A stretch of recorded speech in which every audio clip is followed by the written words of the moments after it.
rabbil alamin. Wassalatu wassalamu ala asyrafil anbiya'i wal mursalin Sayyidina wa maulana Muhammadin wa ala alihi wa ashabihi ajma'in. Wala hawla wala quwata illa billahil aliyyil azim. Amma ba'd. Hadratal muhtaramin, para bapak, para ibu, jamaah Isya yang dimuliakan Allah Subhanahu wa taala. Alhamdulillah, pada kesempatan yang sangat mulia ini kita masih diberi kesempatan oleh Allah Subhanahu wa taala untuk kita beriktikaf di masjid ini. Sembari kita niat nawaitu al-itikafa fi hadzal masjid lillahi taala. Di samping itu kita juga belajar mengkaji kitab Bulughul Maram karya seorang ulama besar, yaitu Al-Imam Al-Hafidh Ibnu Hajar Al-Asqalani. Pada kesempatan kali ini kita sampai pada babul ghusli wa hukmil junubi, tentang bagaimanakah hukumnya mandi besar dan juga bagaimana tentang hukumnya seorang yang junub.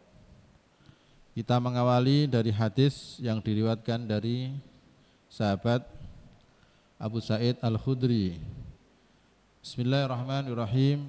An-Nabi Sa'id Al-Khudri radhiyallahu ta'ala anhu qala Rasulullah sallallahu alaihi wa alihi wasallam, al-ma'u minal ma'. Ada hadis yang sangat simpel sekali, akan tetapi maknanya panjang dan lebar. Ada hadis al-ma'u minal ma'. Al-ma'u itu artinya air, min itu artinya dari. Jadi kalau kita maknai secara tekstual, itu air, itu dari air. Maksudnya mandi pakai air itu hukumnya wajib karena ada penyebab air, yakni air sperma yang keluar. Itu artinya orang kalau mengeluarkan air sperma, baik faktornya itu karena bersetubuh dengan istrinya atau karena ada penyebab lain sehingga air sperma itu keluar, maka orang itu hukumnya wajib mandi. Tidak ada apa-apa, tiba-tiba air sperma keluar. Kira-kira wajib mandi apa boten? Wajib. Jadi penyebab tidak jadi ukuran. Yang penting kalau itu keluar berarti wajib mandi. Jadi penyebab ada kalanya karena bersetubuh dengan istrinya atau karena mimpi basah, itu juga mewajibkan mandi. Yang penting kalau ada air sperma keluar, maka orang itu diwajibkan mandi. Jadi hadisnya simple, sederhana, sedikit sekali. Al-ma'u minal ma'. Air itu berasal dari atau disebabkan dari air. Maksudnya mandi dengan air itu hukumnya wajib karena ada air sperma yang keluar. Kemudian kita lanjutkan lagi, ada hadis diriwayatkan dari An Ummi Salamah anna Umma Sulaim wa ya imra'atu Abi Tulhah qalat ya Rasulullah innallaha la yastahyi minal haqq fahal 'alal mar'ati al-ghuslu idah talamat? Qala na'am idza ra'atil ma'. Jadi ini ada hadis. Hadis ini diriwayatkan dari sahabiyah, sahabat perempuan namanya Ummu Salamah. Ummu Salamah ini adalah istri daripada Abu Tolha. Bertanya kepada Rasul. Rasul itu kalau ditanya oleh seorang perempuan paling malu, Pak, izin ya. Jadi kalau Kanjeng Nabi itu ditanya langsung oleh perempuan biasanya malu. Paling tidak lewat perantara Sayyidah Aisyah.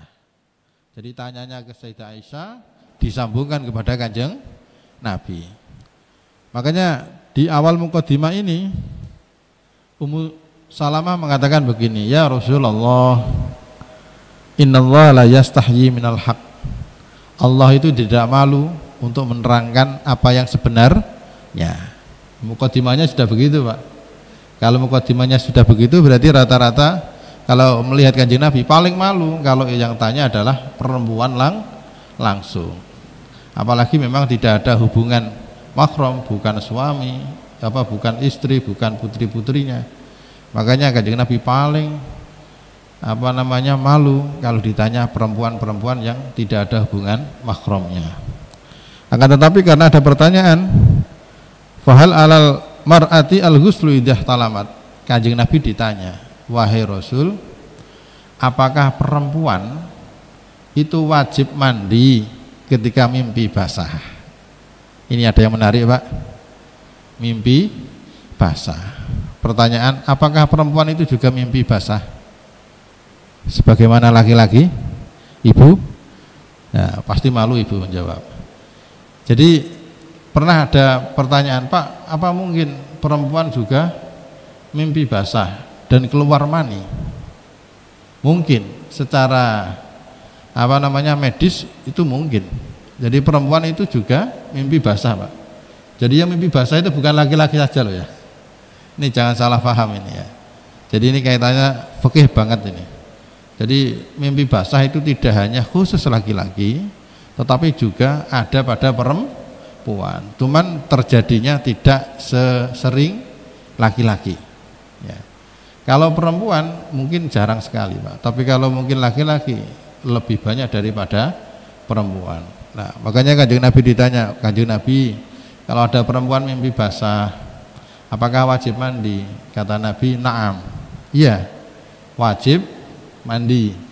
Idza ra'atil ma, ketika melihat air. Jadi Kanjeng Nabi itu membahasakan air sperma itu menggunakan bahasa ma. Ma itu artinya secara umum adalah air, gitu Pak ya, air. Padahal secara bahasa sperma itu bahasa Arabnya al-mani, maniyu, mani. Ya. Jadi secara bahasa itu artinya mani, tapi Nabi tidak menyebut mani, tapi menyebutnya apa, Pak? Alma. Itu menunjukkan Kanjeng Nabi pemalu. Jadi kalau Nabi itu apalagi menyampaikan hal semacam itu, Kanjeng Nabi itu paling pemalu, tidak menyebutkan secara vulgar. Cara gampangane gak jorok ya.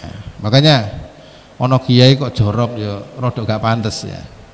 Jadi pidato kok jorok. Nah, itu gak pantas karena Kanjeng Nabi memberikan satu cara kalau menyampaikan hal semacam itu agak disamarkan. Tidak langsung vulgar, agak disamarkan. Seperti Kanjeng Nabi menyebut mani disebut sebagai apa, Pak? Air ya. Jadi bukan langsung mani tapi menggunakan bahasa air. Jadi kalau melihat begini berarti perempuan itu sangat mungkin mengeluarkan air mani. Faktornya adalah mimpi basah. Bukan kok yang mengeluarkan mani itu laki-laki saja, bukan, perempuan juga sama. Nun sewu, kalau kita kembali ke belakang, ada yang namanya penyebab seseorang itu balik. Orang itu kalau balik ya, orang itu kalau menginjak balik, salah satu penyebab orang itu balik yaitu keluar mani. Itu biasanya rata-rata difahami itu hanya ada pada laki-laki. Biasanya anak laki-laki usia 11, 12 itu kadang wis ngerti cah wedok gitu ya, wis paham cah wedok, wis wani wianan, wis wani ngecat. Itu biasanya sangat dimungkinkan dia mimpi ketemu cah wedok, kemudian syahwat, kemudian keluar mani. Itu rata-rata umurnya segitu. Atau bahkan bisa jadi usia 9 tahun, Pak, itu sudah balik ya. Karena wis ngerti cah wedok, wis paham cah wedok, lah wis parek karo cah wedok, wis dredeg. Ya. Itu bisa jadi. Apakah itu hanya berlaku untuk laki-laki? Tidak. Ini juga berlaku untuk perempuan. Perempuan itu masuk baliknya tidak hanya lewat haid, tapi juga bisa lewat air mani. Kalau ada perempuan umur 10 tahun misalnya, dia belum haid, tetapi dia sudah pernah mimpi basah, mimpi ketemu anak laki-laki katanya, kemudian dia keluar sebuah cairan yang seperti mani, maka itu ya namanya mani. Kalau air sperma atau mani berarti anak itu, perempuan itu sudah menginjak usia apa Bu? Balik. Jadi balik itu tidak, baliknya perempuan tidak harus menunggu apa namanya darah haid. Kalau laki-laki pasti rata-rata menggunakan air sperma, entah dia itu mimpi basah ya atau apa, jadi itu sudah menginjak balik. Kemudian kita lanjutkan.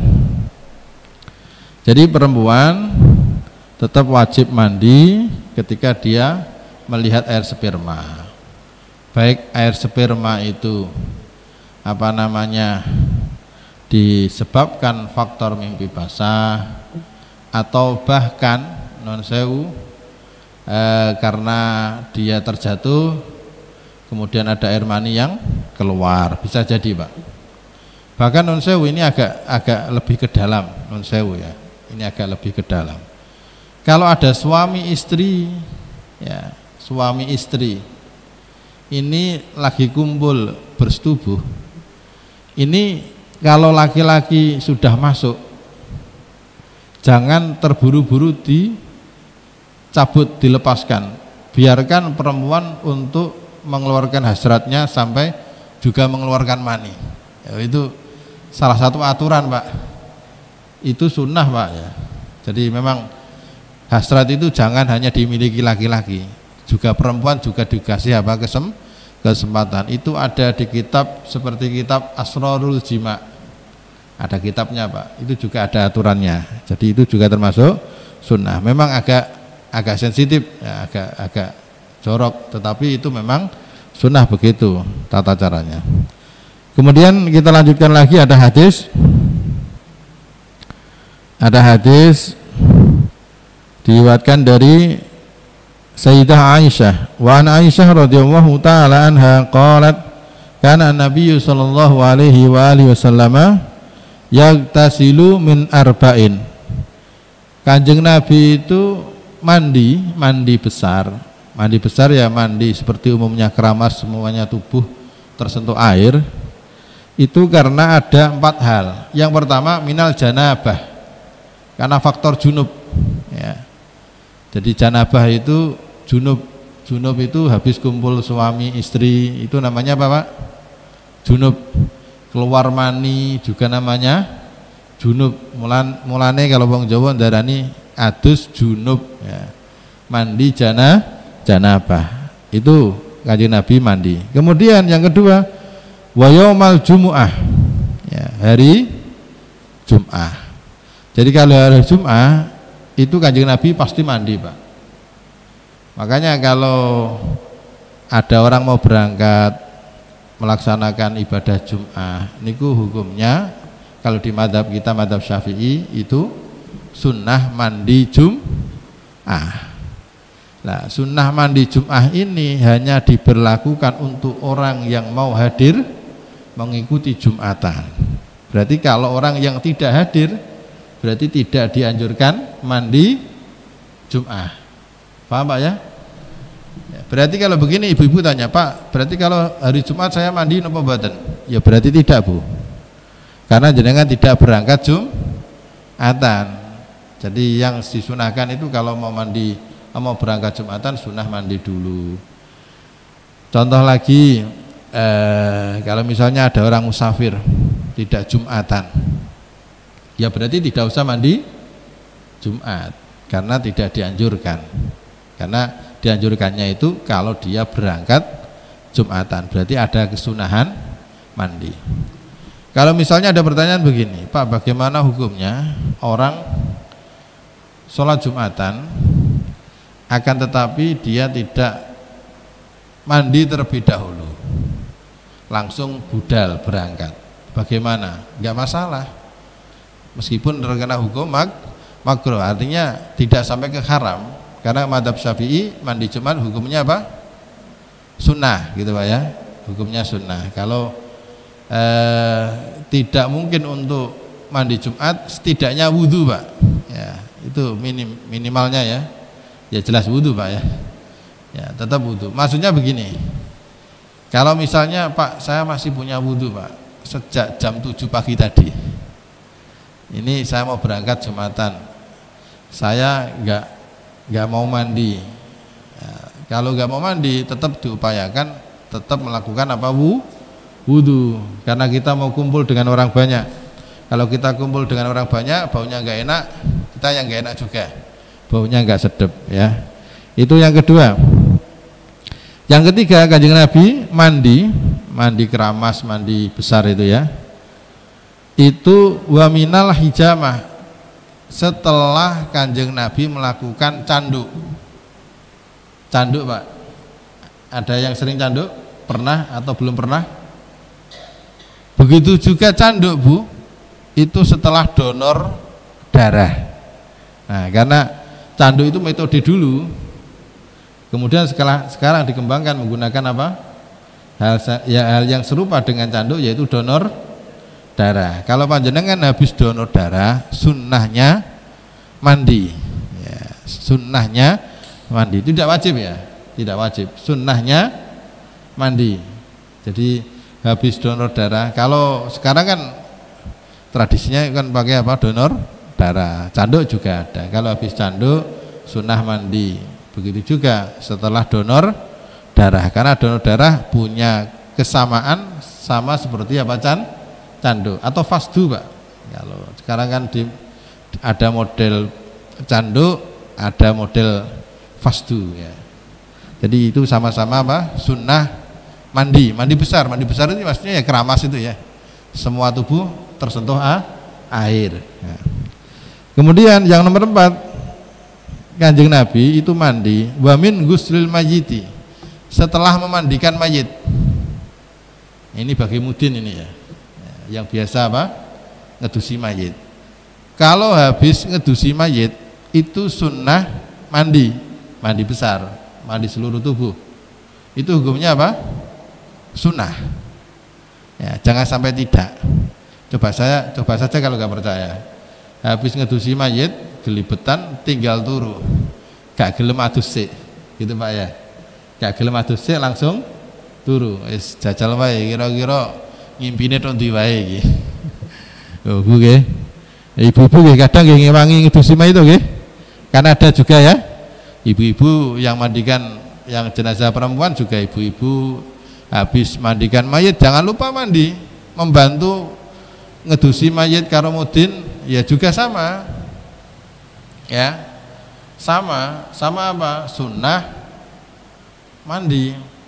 Jadi kalau nggak mandi coba ya, ada yang berani mencoba kayak ini, saya nggak berani nih, pokoknya baru wani ngedusi ya kudu siap adus. Kalau nggak percaya cobi mawon bar napa niki ngedusi mayit niki wis lara kabeh, mari ngono tinggal turu, gak adus gak wundu. Iki rodok mudah dileboni sing macam-macam ngene iki. Ngimpine tok ndi? Makanya niku hukumnya apa? Sunnah. Bagaimana kalau tidak memandikan tetapi menyentuh mayit? Mungkin melu gotong, melu ngubur, itu bagaimana? Itu sunnah wudhu. Nah ini bedanya Pak. Kalau habis ngedusi mayit sunnah, ngedusi mayit sunnah adus. Kalau habis gotong, demek, mikul ya, ngafani, berarti sunnah apa? Wudhu ya, sunnah wudhu. Ini kesunahnya ada beda-beda. Makanya kemudian di Jawa itu ini masih napa mboten daerah mriki habis ke kuburan, habis melu gotong biasanya mulai gak wani mlebu omah sadurunge ijik. Lah ngoten nggih, leres napa mboten? Nggih, jenengan terus nggih.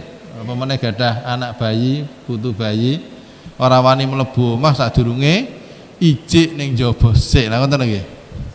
Nah, maksudnya ya aja ijik tok, ijik iki ora ana unsure apa-apa. Sing bener napa?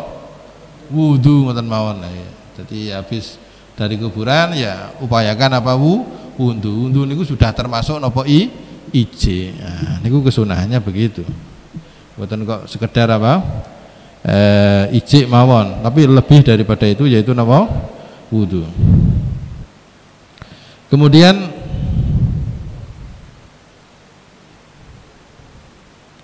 ini ada juga yang menarik ini.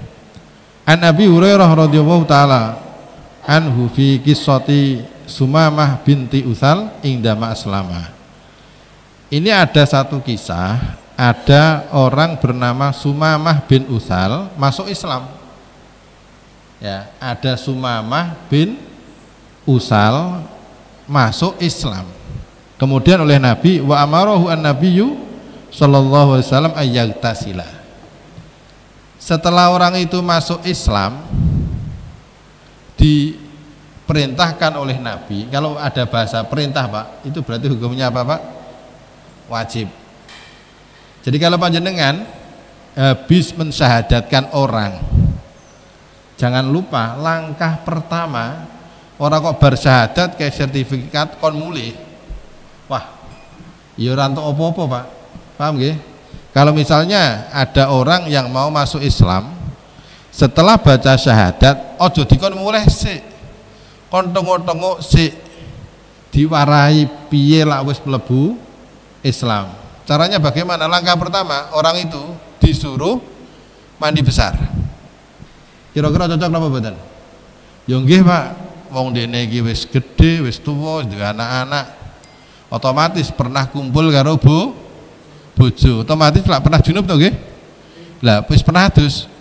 Ya, adus bolak-balik Pak, tapi adusnya mboten sah, ngoten nggih? Mboten sah. Mulane orang itu langkah pertama disuruh mandi junub, diwarai carane adus piye. Habis mandi junub baru diajari tentang rukun iman, rukun Islam, sholat. Nah, ini yang pertama. Karena lakbar mlebu Islam dikasih sertifikat sedang mulih. Lah terus apa ya untuk ilmu Islam? Dereng to nggih. Nembe mlebu.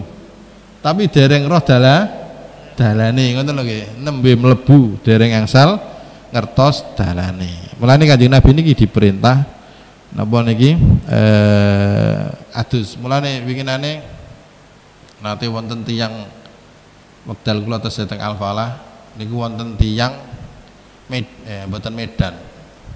Medan nggih. Medan. Daerah Mandailing Natal, delalah kok ada di Tuban. Kemudian dia masuk Islam. Setelah masuk Islam ya tidak sekedar masuk Islam, pokoknya saya ajari hingga setelah Isya sampai jam 9, cukup lama. Saya ajari Fatihah, saya ajari sholat, baru saya lepaskan. Ya, saya culno. Soalnya kalau nggak diajari ya nggak bisa Pak. Tapi alhamdulillah karena orangnya itu sudah sering kumpul sama orang-orang Islam, jadi Fatihah agak cepet. Terus bolak-balik krungu pemeneh Yasin Pak, malah hafal Pak. Yasin, wis hafal Pak. Karena kadang ya melu tahlilan lho, ngono. Non muslim melu tahlilan karena acara RT-an ngoten nggih. Nah, niku wonten nggih ngoten niku. Pun. Niki yang terakhir. Niki yang terakhir wa an Ali radhiyallahu taala anhu qala kana Rasulullah sallallahu alaihi wasallam yukrina al-Qur'an ma lam yakun junuban. Kanjeng Nabi itu membacakan Al-Qur'an, mengajari Al-Qur'an kepada para sahabat selagi Kanjeng Nabi itu tidak junub. Kalau junub ya berarti beliau berhenti dulu, tidak membacakan Al-Qur'an. Walhasil orang yang sedang hadas besar itu tidak diperkenankan membaca Al-Qur'an kecuali orang itu tidak niat membaca Quran tapi berniat zikir. Saya contohkan nggih. Jenengan menawi pireng kabar kapundhut, jenengan nyebutin apa, Pak? Inna lillahi wa inna ilaihi raji'un. Niku kira-kira kalimatnya berasal dari mana? Al-Qur'an. Jenengan niatnya napa? Zikir, Pak, wonten musibah. Kalau jenengan maca kalimat Quran tidak diniati Quran tapi diniati zikir niku mboten napa-napa. Meskipun junub, meskipun haid niku mboten napa-napa. Paham nggih? Mulane lak misale nuwun sewu wonten tiyang ingkang apalan Quran badhe deres niku lak kepengin deres niku mboten usah demek Quran tur diniati zikir mboten diniati maca Quran niku hukume boleh. Mekaten saking kula mugi-mugi wonten manfaatipun. Sebelum kami tutup mungkin barangkali ada pertanyaan Bapak, satu atau dua, silakan. Yeah.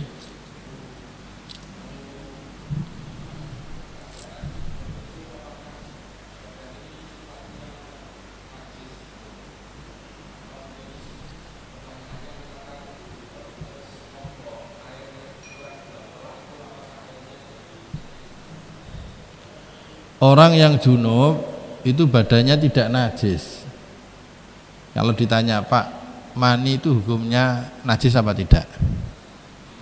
Mani, air sperma, najis betul? Tidak, ya.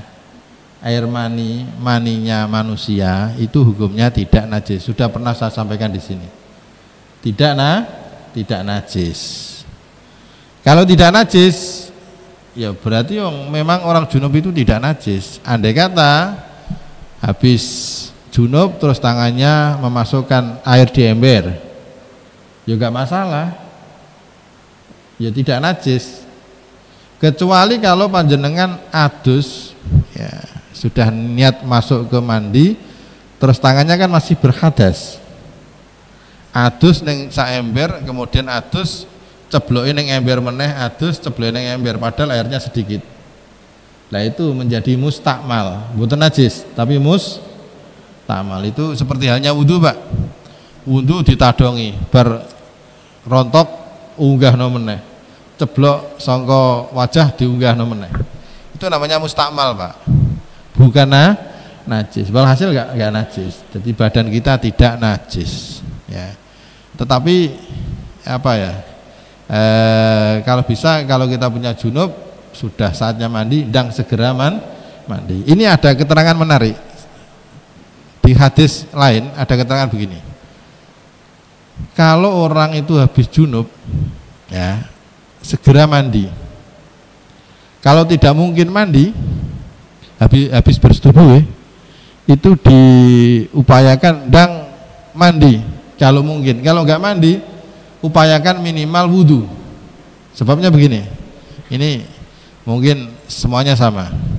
Orang itu kalau habis bersetubuh itu orang mudah tidur. Itu kalau laki-laki. Nggih napa mboten, Pak? Oh, nggih. Nggih lho napa mboten? Niki pengalaman pribadi sedaya niki. Orang kalau habis bersetubuh niku sing jaler yang laki-laki itu mudah tertidur. Kalau perempuan mboten, nggih napa mboten, Bu? Lho pengalaman lho niki mboten saged diingkari niki. Niki hampir semuanya. Kenapa? Karena memang orang yang habis bersetubuh itu hormon eksotisol entah napa ngoten niku itu meningkat. Kalau hormon kortisol menurun. Jadi kortisol itu istilahnya apa ya? Hormon yang sifatnya pemicu stres itu turun.